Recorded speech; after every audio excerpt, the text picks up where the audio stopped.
Kwa wiki moja nilikuwa hapo Nairobi hospital, lakini sasa mara mbili mfululizo madaktari wamekuja wakanipima na zote zikatoka ati COVID negative. Kwa hivyo wamenitoa na mimi nikasema nitatoka ili niende nje niweze kuonana na wananchi, wanione ana kwa ana ya kwamba mimi niko sawa sasa. Tena wanipate fursa ya kuona miradi zingine za maendeleo hapa Nairobi na vile vile nje ya Nairobi, huko nchi ya Kajiado. Miaka karibu 10 iliyopita niliongea juu ya mambo ya miundo msingi. Nikaulizwa ati njia gani ambayo tunaweza kuleta maendeleo kwa njia ya kasi katika taifa letu. Nikasema number 1, infrastructure. Number 2, infrastructure. Number 3, infrastructure. Na yale imekuja sasa kuingia, na nimeona vile serikali inafanya. Hata ukichukua zile big 4 agenda, iko infrastructure ndani yake, na hiyo ni muhimu zaidi. Nchi mingi ambazo zimeendelea kwa njia ya kasi ni nchi ambazo zimechukua mambo ya miundo msingi kwa umuhimu zaidi. Kwa mimi natoa shukrani kwa serikali. Najua wakati huu ni wakati mgumu kwa taifa letu, wakati sisi tumekumbwa na janga hii ya corona, na tena imerudi kwa njia ambayo iko mbaya zaidi. Tunazidi kupoteza wenzetu kila siku, viongozi, watoto wa shule na kadhalika. Lakini mpaka sisi tuzidi kujihadhari na kufuata yale kanuni ambayo inatoka kwa wataalamu ambayo tumeweka pale. Najua ni gumu zaidi. Tena kuna eneo zingine za uchumi ambayo watu wanaumia kabisa. Na mimi najua ya kwamba serikali itajaribu kusaidia wale wengine ili waweze kumudu shida kwa wakati huu kama sasa. Sasa tunaelekea kwenye sherehe ya Pasaka. Ina sababu nataka nichukue fursa kutaka kila Mkenya, ingawaje tuko na shida, lakini tuwe na Pasaka njema kila mahali ambayo sisi tutakuwa. Vile rais amesema, mbele tuko na kazi ya kufanya ya kuunganisha Wakenya ili Wakenya waje kama kitu kimoja. Tunataka kurudisha Kenya kwenye gurudumu pale ambayo ilianza wakati tulipopata uhuru, ili Wakenya wawe kama Wakenya ambaye hakuna ubaguzi ya ukabila, ubaguzi ya kijinsia, ubaguzi ya kirangi na kila kitu. Mimi nina hakika tukiungana pamoja tutafaulu. Hivyo Pasaka njema kwa kila mtu, na tuombe Mwenyezi Mungu azidi kulinda taifa letu. Asante. Kwa hivyo wapatie nafasi kuuliza maswali zenu. All right. My name is Sam Gituko from Citizen TV, and it's good to see you, former Prime Minister, in your element. I just want you to clarify or tell us about what the kind of treatment regime you are going through, and as you went through these 3 weeks, were you scared at any point in time? And to you, Mr. President, of course, after the measures that you announced last week on Friday, there's been a lot of cry, especially from institutions and firms that have been affected by the partial lockdown and the other containment measures. So for you, as you listen to this cry, which sometimes mostly is genuine, what is that will make you decide to go back to the economy operating in full capacity, as it were? Well, you hardly can tell how you contract this disease, because you really try to do your best. Like I've been keeping social distancing, been wearing masks, and I've also not been avoiding crowding. but it just comes, and you find yourself feverish and getting a little bit weak, and then when they do the test, then they find that you are positive. But I do believe that the best way to go is to follow the instructions that we are getting from our experts. There's really no other way out of it. And, but also, now that vaccination is available, I really want to encourage our people to take advantage, particularly those who are advanced in age, to do vaccination. I am going to personally arrange to do a public vaccination so that people can see that I have confidence in the process. Thank you. I think the issue you raised is a self-answering question. I want to make it categorically clear that the measures that we have imposed are not my measures. These are measures that have been brought to us by those who have the knowledge, the professionals, the doctors, the medical practitioners, the scientists. They went through and we had long sessions with them. And this was their recommendation, that if we are to stem this virus from continuing to grow, kill people, the only thing we can do is to lock down. In fact, if we had gone by their extreme measures, they had wanted us to lock down the whole country. We had to come down to tell them we also have an economy, we also have livelihoods, which we must consider. And that is why they picked those counties that we locked down as the most heavily infected counties, and we went for what is called a partial lockdown, not even a total lockdown, a partial lockdown. As the Honorable Prime Minister has said, it is true. As a result of that partial lockdown, some segments of our economy are indeed hurting. The hospitality sector, the bars. We also know that churches are not having the opportunity to gather, but at the end of the day, we have not said that people cannot pray. And we welcome people to pray in their homes. But the most important thing is that we must stay safe. And by staying safe means we do everything that is possible to follow the protocols and the guidelines that have been given to us by the health experts. The washing of hands, the social distancing, the wearing of masks. And indeed, encourage those, especially of that age bracket that is most vulnerable, is the elderly, who are most susceptible to death, to be vaccinated.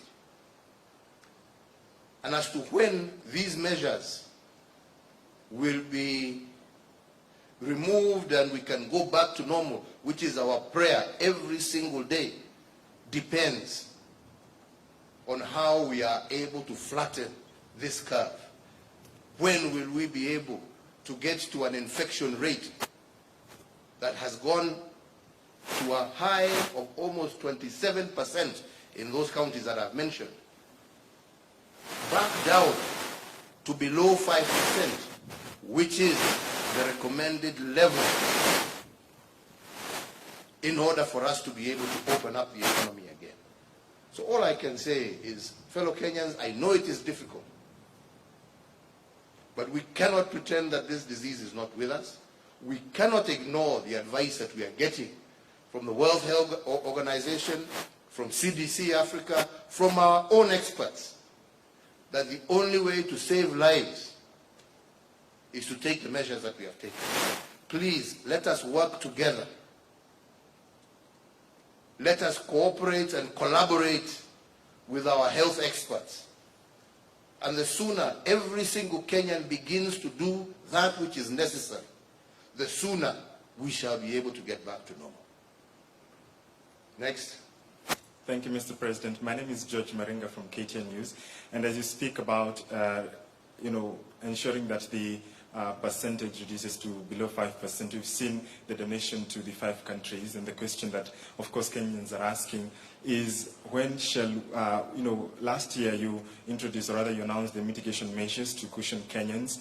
This time when you announced the partial lockdown, we haven't seen much of that, considering that also the such donations would be made through manufacturing. When are we likely to see you and your government intervene, especially to ensure that Kenyans are cushioned even on matters tax? Thank you. Well, you must first and foremost recognize that this lockdown is very different from the first one. The last lockdown that we had, had to lock down the whole country. And that is why we had to take some of those measures, because we basically locked down the whole country and the whole economy.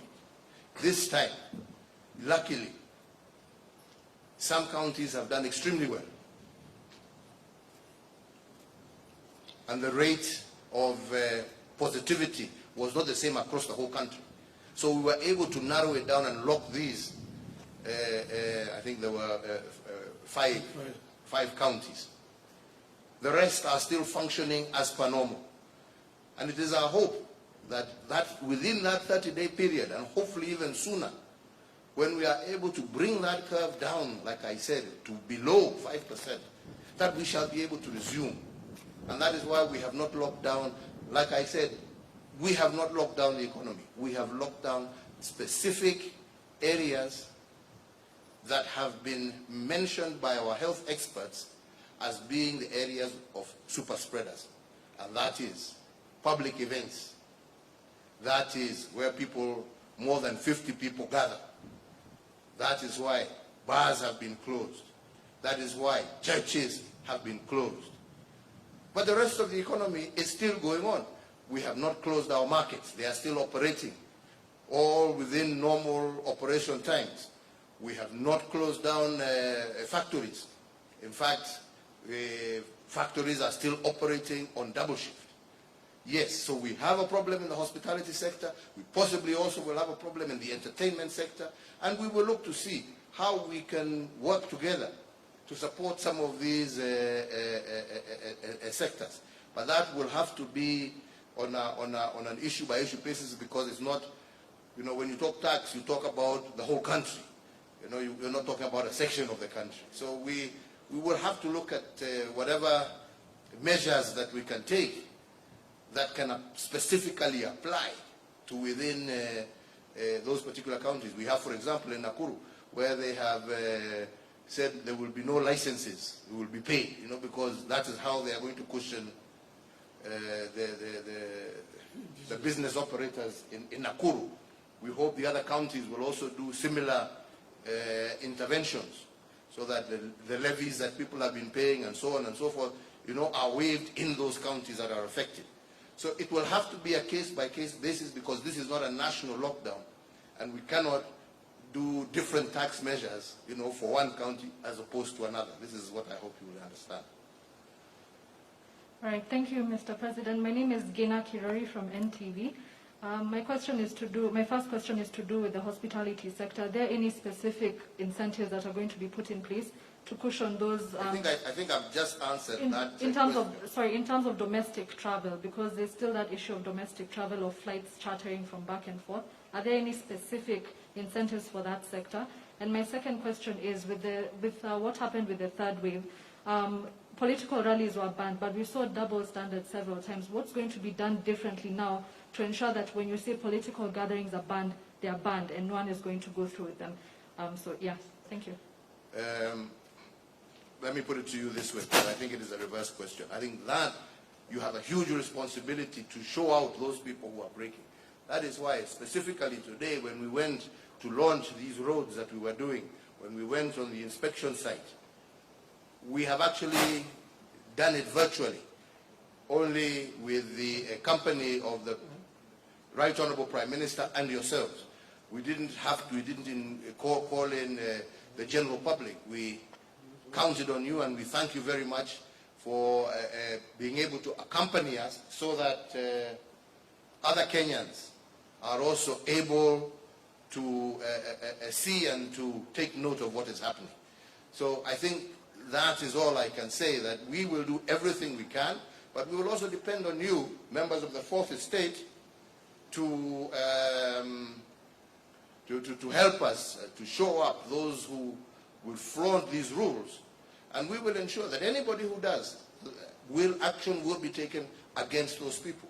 We want to be able, and we say we can work, we can do all these things like we have spent the day with you, without necessarily breaking the COVID rules. So we have shown that it is possible. We can work within that framework. And we hope that others will do. And those that don't, there will be no differential in the measures that shall be taken against them.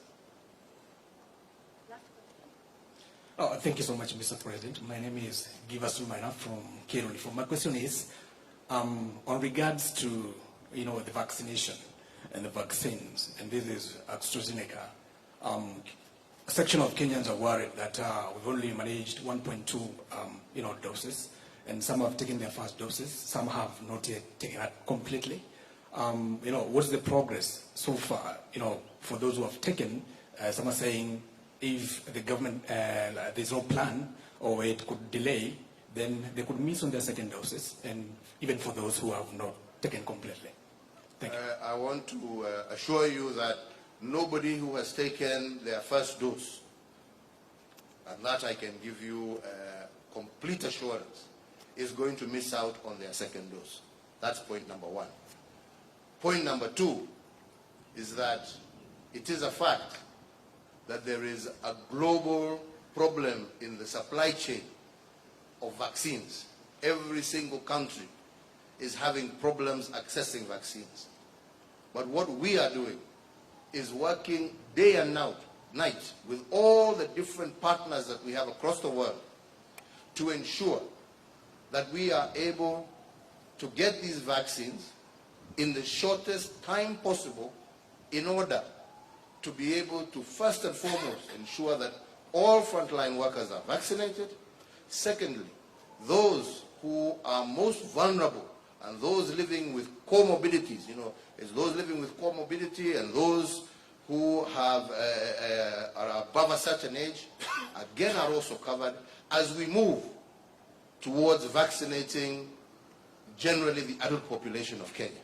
So we are working day and night to ensure that we have these vaccines here and available. But I give you the assurance that anybody, and that is why it is very important for the records that are being maintained by, that's why you're being asked for your telephone number, your place of residence, and all those questions. Those questions are so that when your time comes for the second injection, you are made aware that your vaccine is in place X. Please make yourself available to be administered with a second dose. So nobody who has received the first dose will miss out on the second. And point number two is that we are working day and night to ensure that we are able to get the necessary supplies in order to be able to vaccinate our population.